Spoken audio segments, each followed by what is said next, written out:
Welcome back everybody to another episode on the HermitCraft server. So we're here over by our skeleton spawner and I am just bone mealing some wheat. Yep, last episode we were working with our villagers and making it so we could zombify our villager and then turn them back into a normal villager. We'll cure them and we get cheaper trades. Well, since then, I have been working a lot with our villagers and some other things have happened around here as well.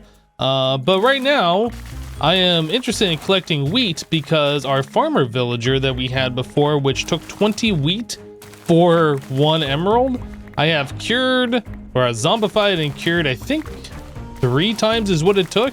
And now it is 1 wheat for 1 emerald.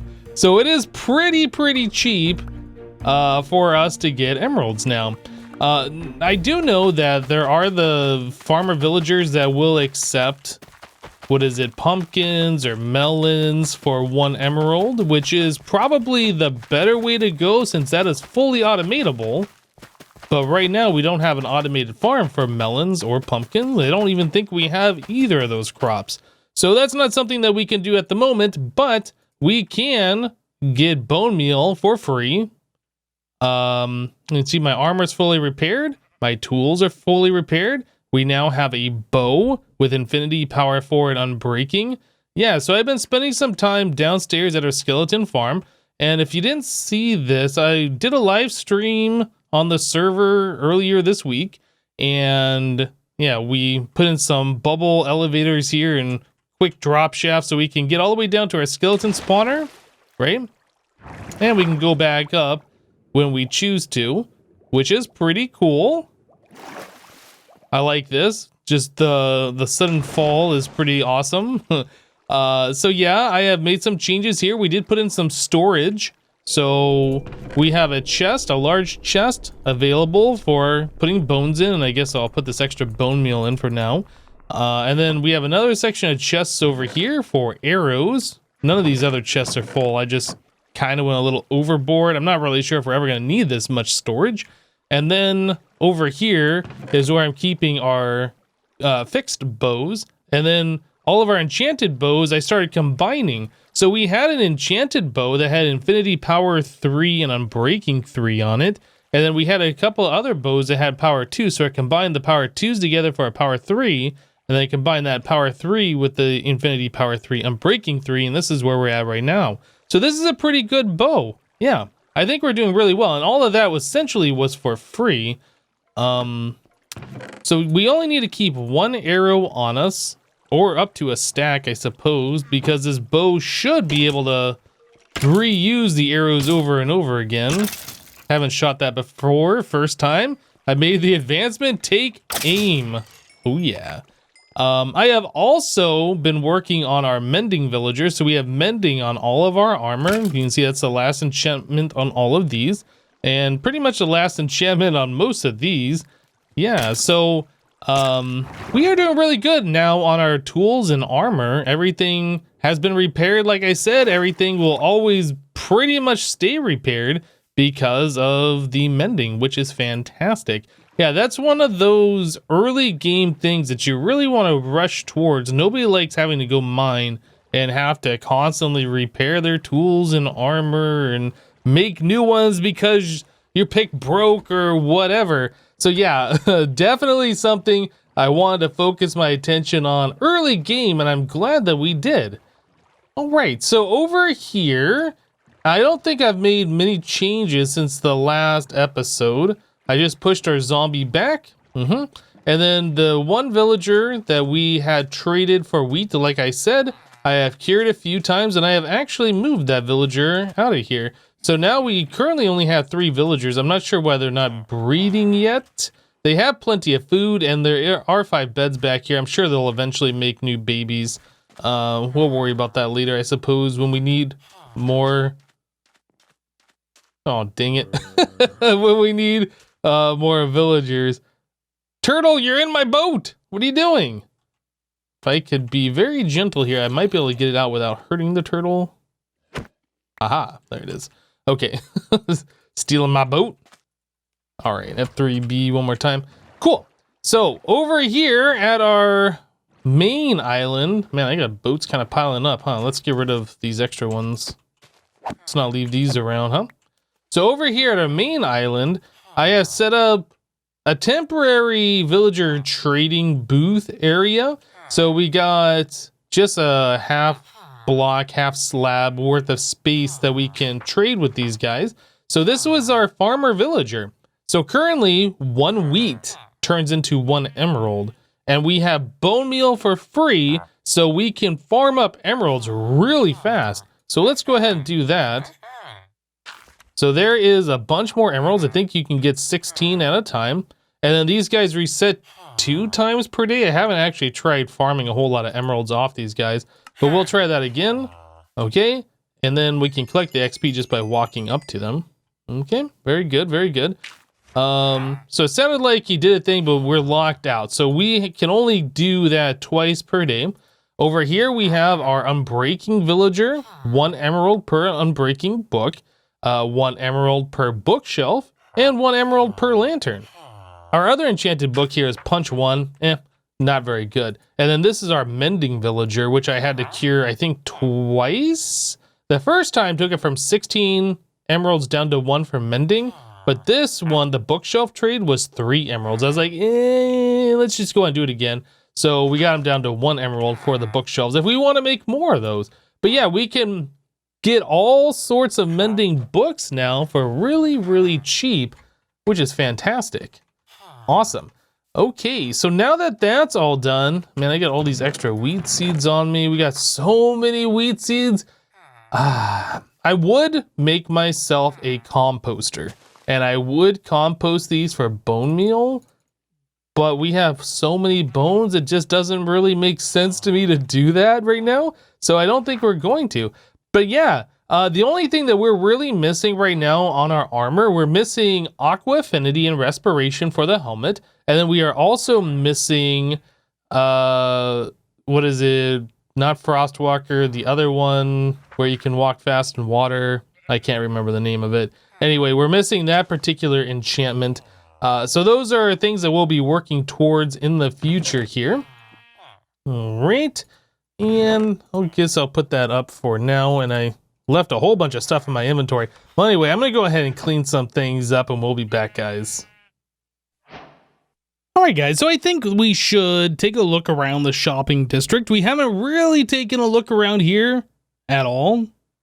We've been here once just to go to the nether portal down below, but we haven't really taken a look. Now, the first thing I want to take a look at over here is a shop that Azuma just opened up recently. And looks like he's selling honey, huh?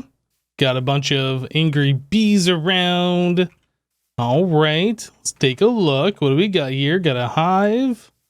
This says, "Dear customer, welcome to Bee Suma's honey pot. Inside you'll find honey blocks, honeycomb blocks, bee heads, bee hives, bee nests. Prices will be lower in the future." Awesome. Okay, so he's selling all sorts of bee-related stuff. My goodness, that is so many honey blocks. So we have a bee nest for 10 diamonds. Okay, it's a little expensive. Bee hives for 1 diamond each. 5 diamonds for an angry bee head. I might actually get one of those. I'm not sure yet. Honey blocks, 1 diamond for 8. Okay, you know what? Right away, this is going to be something that I purchase. Yeah, I definitely want to get some honey blocks, so I will make a purchase there. All right, and then we have 1 diamond for 16 honeycomb block. I think these are just building blocks, and I'm not going to build a honeycomb anytime soon, so I think we're just going to leave that alone. Okay, so we made a purchase here. We got ourselves some honey blocks. That's pretty cool. Actually, I did want to take a look at these bee heads. What do those look like? It does say it's an angry bee head. Do I want to be an angry bee? That's pretty funny. It was how much for these? 5 diamonds? You know what? Let's go ahead and do that. 5 more diamonds. All right. 5 diamonds. We'll be an angry bee. Cool. All right. So over here, we have a few more shops. Oh boy. Yeah, this place is coming together quite nicely. It is like a rather large area, and I can see in the future this whole thing is going to be packed full of different shops and all sorts of craziness. This is going to be super, super awesome. All right, so over here, I think the first thing, well, you know what? Let's take a look at this. So this is coming soon. I don't know what this is. I don't know whose this is, but it looks nice. It looks nice, but it is coming soon, so I don't know whose it is. It is right next to the entrance to the shopping district area, though. What do we have here? Gonna be goat mending machine, 1 diamond block for 1 mending book. Wow, that's like really expensive. Diamond block into chest. Okay, so you put a diamond block in, and I assume something somehow shoots out a mending book at you. All right, that seems really expensive, though. This is the... What is this? This is the Bone Zone. Bone Zone souvenirs. 1 diamond per stack. Okay. Lots of stuff to have to do with sheep here. We got a Jeb sheep that's changing colors on us. I don't think I've seen this at all, but I think this is a multiplayer game. Instructions on how to play. This game is best played with 2 to 4 players. Each player pays 1 diamond each per round. A round is defined as every time you release the bone. If 2 players are playing, then 2 diamonds must be deposited in the payment chest. If 4 players are playing, 4 diamonds must be deposited. This is the cost to play the game. It has nothing to do with winnings. Each player picks a colored zone that they think the dinner bones will pick.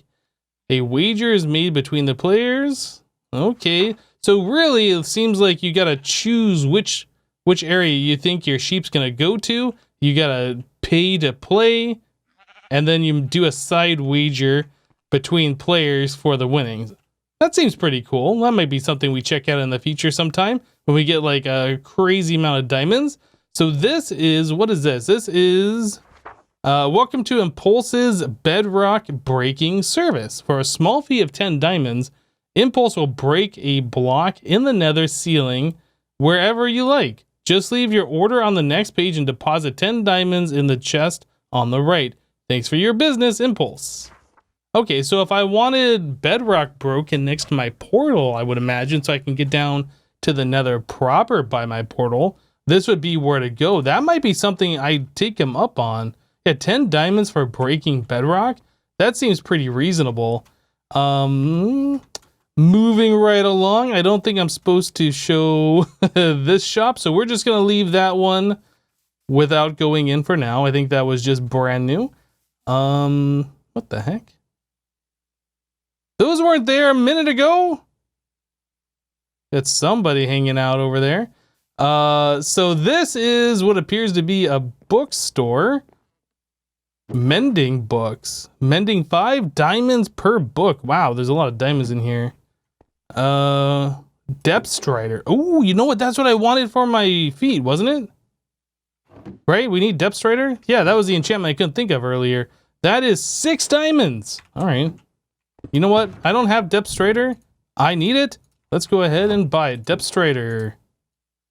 Thank you. Aqua Affinity. I don't have this either, and that's 5 diamonds. All right, you know what? We'll do that as well. 5 diamonds for Aqua Affinity. Right? 5 diamonds? Okay. Got that one too. Very good. What else do we have here? Power 5. I think we'll get power just from combining bows, so I'm not too worried about that. We have Unbreaking. We don't have efficiency 5, but these are just efficiency 4s. So I think we'll hold off on that. Look at this. You got Unbreaking 3 in there, trying to confuse people. Fortune 3, Silk Touch, Looting 3, Feather Falling 4. All right, 8 diamonds. Is there anything on this side? Stock will be filled in the coming weeks. Okay, I assume these are all empty. Awesome. All right. Oh, you know what? There is an ender chest right here. Is that a Silk Touch pick that I have? It is. Just making sure. Okay, and then what do we have over here? We have Escal's shop, I believe, selling slime. 32 slime balls for 1 diamond. Oh, looks like he's had a few purchases. All right. Oh, I thought this kind of went around. I guess it doesn't. All right. You know what? Let's go ahead and buy some slime balls too. I don't have really any of those. We do have the honey. Wait, are those slime balls? I don't remember. Oh, I thought you could take these apart. I guess you can't. Okay, well, anyway. We'll take 32 of those. Very good. Okay. Cool. So we need to come up with an idea for a shop for ourselves as well. Looks like there's Doc over there. Yeah, we definitely need to come up with an idea for our own shop. So that's something that we need to do. So I'll definitely be need vending books. I think I'm okay. Yeah, Doc's trying to sell them for 9 diamonds each. Oh my goodness. Thanks though. Yeah, and Corrales I think was selling them for 5. Maybe we should set up another shop selling mending books for even cheaper. We could one up the competition. That might be something that we end up doing. Something to think about. So my villagers haven't been breeding at all. We got down to 3 villagers and then they're not doing anything. So I'm trying a few things here. I feel like their internal inventory where they hold food is full of seeds. So I've gone through and I've removed all the plants. And then they keep planting new ones. Like we're getting carrots and stuff, which we never had planted here before. We got some beetroot seeds, which we never planted before. And I've collected a whole lot of wheat.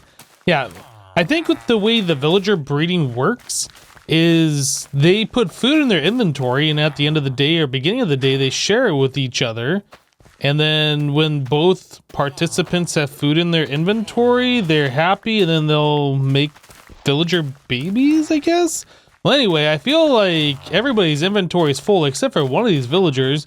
The brown coat guy will throw food and then these guys will like walk over to it and just kind of look at it like they're trying to pick it up, but they can't. And I think that's what the problem is. But anyway, I've been going through here, letting these guys plant seeds, do what villager farmers do, and I have just been uprooting everything that they're doing. I've lowered their beds down 1 block, so now it's a half block down. I'm trying to prevent them from like stomping on this ground all the time. And then also, I put some carpet over, what are these things, the composters? They were throwing bread at each other and the bread was landing inside the composter. They would walk on top of it and not be able to get to it. So hopefully that'll solve the food sharing problem as well. But anyway, yeah, I think if we're just going to use these guys as villager breeders in the future, we don't really need to have them farm at all, right? Like unless we want to trade with them something specific that they are selling, I don't think we need them to be farmer villagers. Like, other than just having access to their workstation. But anyway, I'm going to continue with this experiment for a while, try and collect all the seeds from them so they can't plant anything else, and see if we can get them to breed. Alright, that seems to work. They toss food to each other. They're collecting it, it's not just landing on the ground, and now we're seeing hearts. Aha, so their inventory was completely full of seeds, and now we get baby villagers. Huh. That's interesting. I didn't know it worked that way, but I learned something new. Alright guys, so this recording has spanned quite a few days now. I've been like distracted with other things, recording with other hermits, you know, it happens. But I still want to build my own shop here in the shopping district, and one of the materials that I'm going to need comes from the bone zone. Yeah, I want to get myself some colored wool. And in fact, I want to get myself light blue wool, and this says it's 1 diamond per stack, and I don't think there's an ender chest here. So I need to plop down my own ender chest and grab a diamond out of here. All right, got my silk touch, make sure I don't want to break my ender chest. 1 diamond per stack. Let's just go ahead and buy 1 light blue wool stack. Awesome. So, yeah, we're going to go ahead and build a shop. And, ooh, you know what? this is new since we kind of toured a little bit ago. Sky Zone Elytra Shop. Oh boy.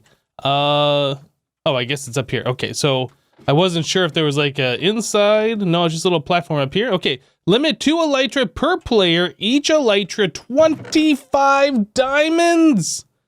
It's absolutely worth it to me because on the server this season, you have to go to the end and go find your own Elytra.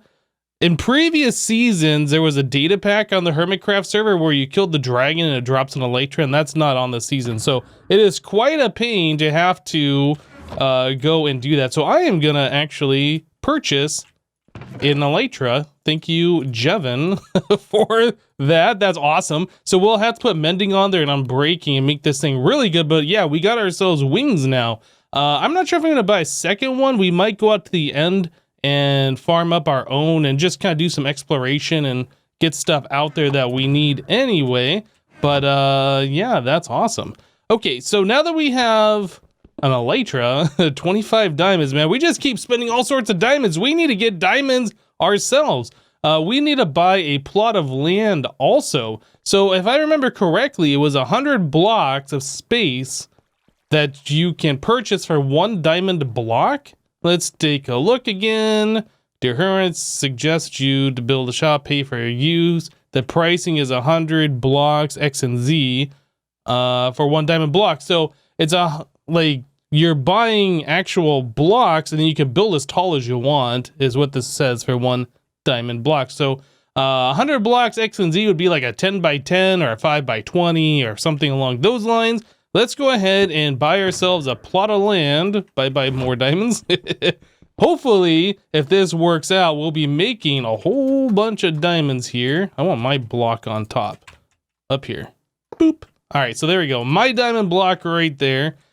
There it is. So we now have 100 by 100 area, or I'm sorry, 100 block total, 10 by 10, 5 by 20, or some in-between number. It doesn't actually have to be a full 100. You can use less. But anyway, we have that, and I think it's time to build our own shop. Well, there it is, guys, our new shop. Yep, we have a giant diamond sign, so everybody can see it when they first enter the shopping district. They know which shop would be ours. Yeah, this looks pretty good to me. I think everything's going to be just fine. Now, this is slightly bigger than a 10 by 10. Or I guess it's slightly bigger than 10 wide. It's like 12 by 7, which is still under the 100 block range that we were allotted, but I think that's going to be just fine. So this is what I'm calling the diamond shop, or the diamond store, I guess. Similar to like what we have in America called the dollar store. Everything in this shop is 1 diamond. Asterisk. Yeah, so here it is. Welcome to the diamond shop. Actually, I'm going to change this to the diamond store, I think. Yeah, let's change this to the diamond store. Store. There it is. Okay, welcome to the diamond store. Everything is 1 diamond. Asterisk. Well, what's the asterisk mean? Asterisk means you got to read this book here. So asterisk, not everything costs 1 diamond. Supplies limited. All sales are final.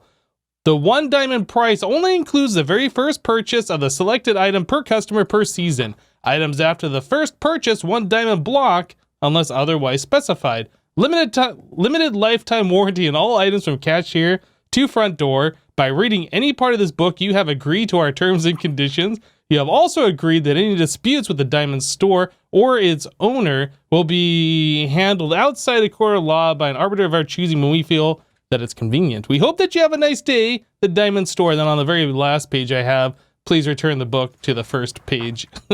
Okay, so what are we selling here for 1 diamond asterisk? We are selling mending. So 1 diamond per mending book, first purchase only. So if somebody wants mending, they can purchase it for 1 diamond. But if they want a second mending, then it's going to cost a diamond block, which will put us in line with the prices of everybody else, right?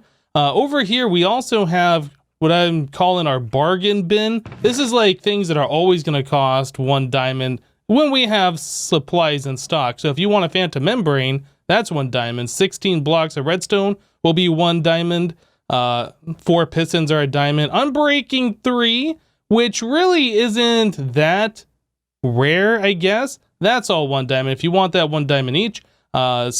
16 dead bushes or a half a stack of leaves. Yep, everything in here, 1 diamond. I think that's pretty good. Oh yeah, sign right there. Let me grab that. Grab that one. Okay, so yeah, welcome to the diamond store. I think this is gonna be pretty good. I feel like we're gonna make a decent amount of money here. And then the great thing about this is we're not specific to one thing.